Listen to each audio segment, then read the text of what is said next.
Okay, it's question 14. With This question is about force trying to pull a wheel up this step here, which is 0.8 cm above the ground. So even before pulling, so you want to find the force here. You want to find what is this value here by what's the right kind of force so that the wheel just begin to turn over the step. The keyword here is just begin.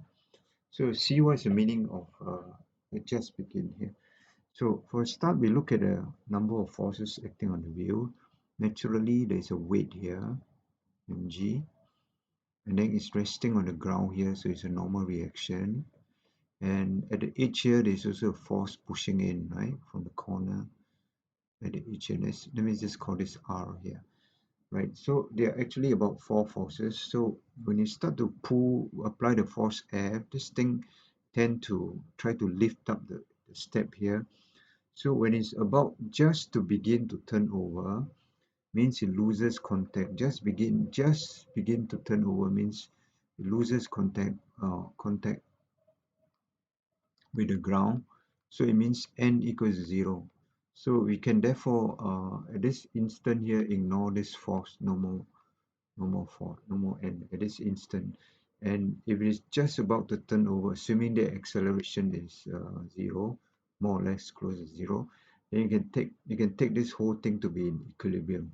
Okay, in equilibrium means that you can consider the conditions for equilibrium, meaning that the sum of forces equals 0 and sum of moment equals 0, right?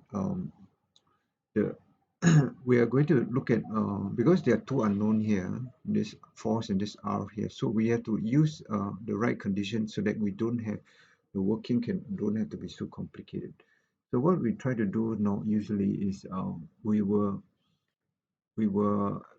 take this pivot to get rid of one of the unknown. So since we're going to calculate that, we take this point as a pivot here.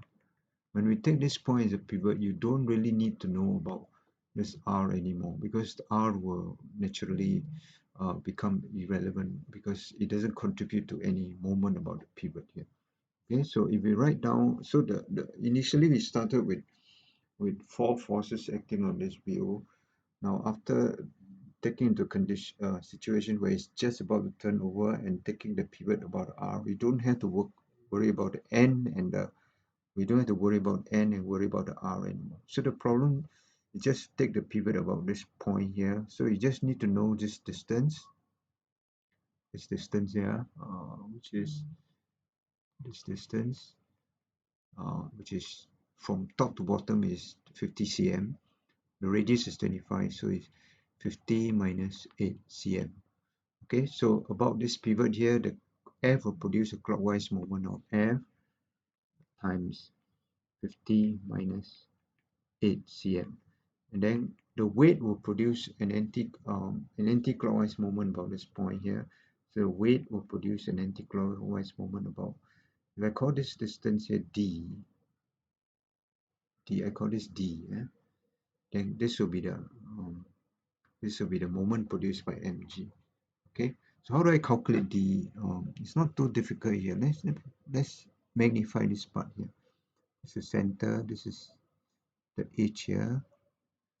Right, this whole thing is 8 cm, and I want to find the distance.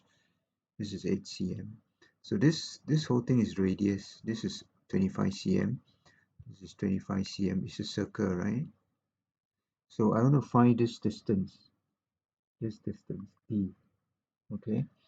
So that distance can be obtained from Pythagoras theorem, because this step here is 8 cm. So from here to here is 25 minus 8, right? The below is 8, so on the whole thing is 25. So this is 8.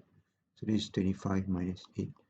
So this value of d that we want to know is actually d is by Pythagoras theorem is 25 square minus 25 minus 8 square. Okay, so you substitute this value inside here. The mg is given, and the weight is 18, so m is 18, g is 9.81.